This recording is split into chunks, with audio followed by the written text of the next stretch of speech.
What is good, cyber world? It's your girl, Ash Brown, and this is the Ash Brown Uncensored Show, right? Yes, this is a show in which I'm going to talk about random stuff. I'm going to talk about whatever's on my mind, and maybe something crossed my thought process, or I talked to a friend that I haven't chatted with in a while, and maybe it stirred up some ideas and feelings inside. You just never know what you're going to get on the show. But today, I am talking about my quest in relationships and dating and all that other crazy stuff that I've dealt with throughout the years. So, I've come to the conclusion that number one, I had a thing for narcissist. I don't know what it is. I definitely had a thing for narcissistic men and dealing with their foolery, their tomfoolery. I'm over that. I'm a couple years from 40. I'm done with it. The minute that they show just a little slight bit of narcissistic personality disorder, I'm out the door. I'm not dealing with it. I'm not here to coddle your inner child. I'm over it. You say I'm evil. You say I'm the devil.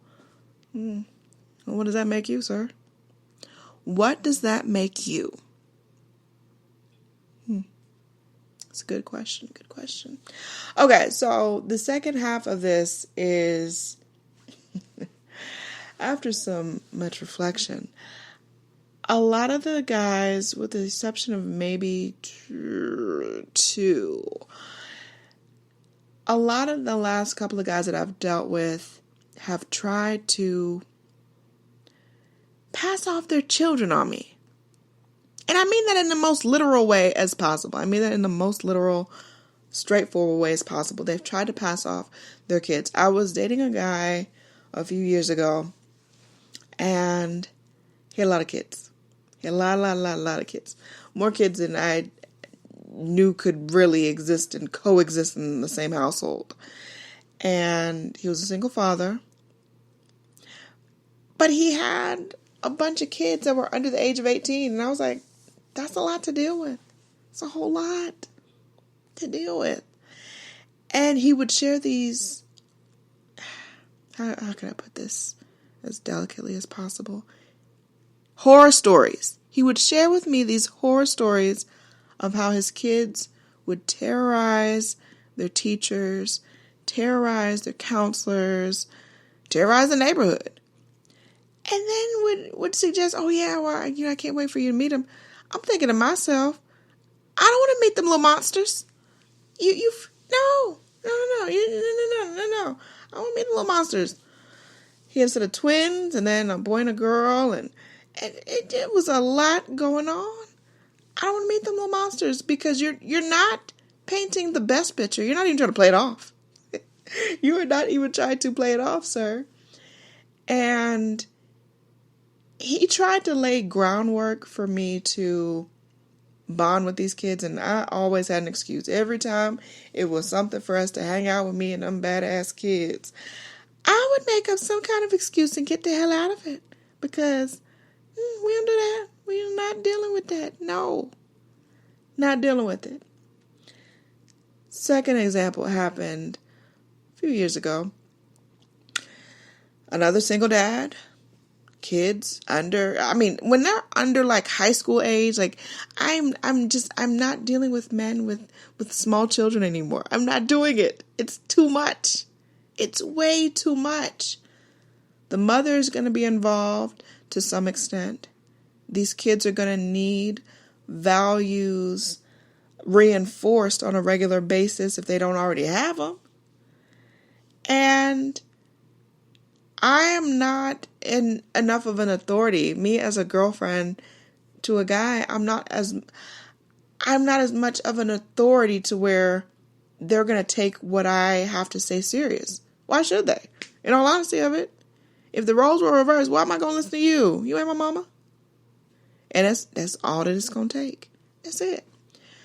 But this is another one trying to pass off his kids on me and force me into stepmommy. Force me into being the stepmom. And it's going to be great. And then also like tying in having his baby. See, I find it absolutely hysterical when I tell a guy that I have no interest in bringing life into this world. I have no problem in mentoring kids and being big brother, big sister type of situation. Yeah, I can absolutely be a mentor. But as far as bringing children into this world, this wicked world, no, I'm good. I'm good.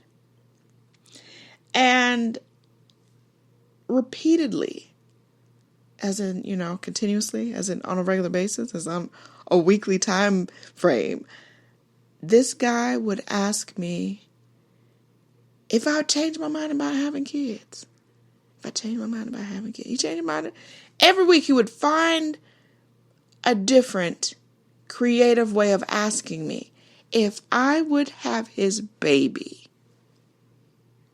And every week I would turn his ass down. He probably scratching it like, why isn't my magic, my voodoo working on her? Because it ain't nothing to work on me. No, it ain't. I'm not the one. I'm absolutely not the one. I done been through some stuff in life, y'all, that only God knows how I made it through, in all honesty of it. If we being 100 with it, only God knows how I made it through. Because if it was just for me to make myself come through these situations and these issues and things of that nature, I wouldn't make it. I would not be in a corner rocking somewhere. I would not have made it. So, because my story is unique to me, and because I know what I've been through, I can sit up and tell people. I can tell you what I've been through, what my life was like. But you will never know firsthand what it's like to be me. You will never understand what it was like to walk that path. You'll never understand. You can get an idea of it from someone telling you stories, but you'll never know firsthand what it's like. So how dare you question? How dare you question a woman's opinion and a woman's thought process and a woman's ideal about the path of her life? So, slowly but surely, as he would ask me every week, well, if God came down from heaven and asked you, Ash, would you have this man's baby? What you gonna say to God? Well, friend, because now you've been downgraded to friend, I am positive if the dear Lord wanted to come down, have a conversation with Ash here on earth, I got a way big list of things that I need to answer for first before God asks me to have somebody's baby. That's not even on the list of things that God's going to ask me about. I got a lot to be accountable for other than having someone's baby. But another thing is this.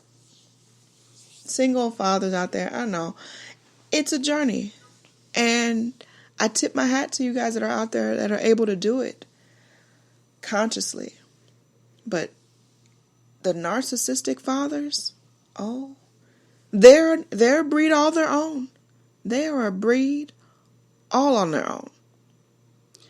And if you're a narcissistic father, narcissistic person, period, and you have 2 young children, 2 little girls, you're going to mess them up. I said it. Put it out there. You're going to mess them up because you cannot raise little girls the same way you would raise little boys. You just can't. You can't do it. It's not that you cannot do that. it's not going to work. And at the end of it, they're going to be resentful of you because you didn't give them a good start. You didn't help them get a good path. And then the mother also, is not all on the father. The mother also, it's partially your fault too. Which brings me to the final conclusion of all of this craziness. It's not Ash's responsibility to raise your kid. All right? So when things don't work out between you and me and we're not on necessarily speaking terms, using the babies, using the kids against me, how low can you go? How low can you go? How really damn low can you go? That's low. That's lower than a dog's belly. That's hella low. But I don't know. Maybe that's just me. Maybe, they say, Ash, you're just mean. You're strange. Why do you dissect things the way that you do, Ash? I don't know. I just do, fam. I just do. And sometimes that's where my mind goes. But shout out. This is random as hell, I know. Shout out to Mental Healness. If y'all haven't followed him already, I forgot his actual name, but he's all over social media. And he is a diagnosed narcissist. He was diagnosed with narcissist personality disorder. And he gets on social media and he kind of airs out the Narcissist Code. I think that's the name of his show, the Narcissist Code. He's got a podcast too, so like I said, I can't think of his real name. It's like Lee Hammock, I think, or something like that. I don't know, but Mental Healness, he is so doggone, just hit the nail on the head. He's talking in these videos, and I'm like, wow, that's like all of my ex-boyfriends. Interesting.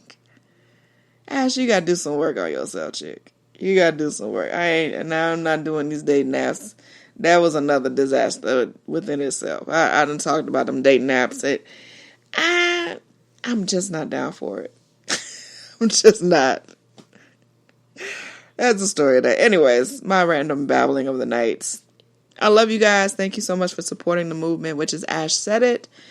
ashsaidit.com is the site. The Ash Said It Daily Podcast Show, over 1,700 episodes and 500,000 streams worldwide.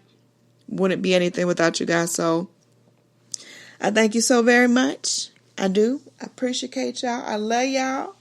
Keep doing what you do. You have a good weekend. Be safe out there in them streets. Be safe in them streets. There's a lot of nonsense going on out there. So just be careful. Ash said it.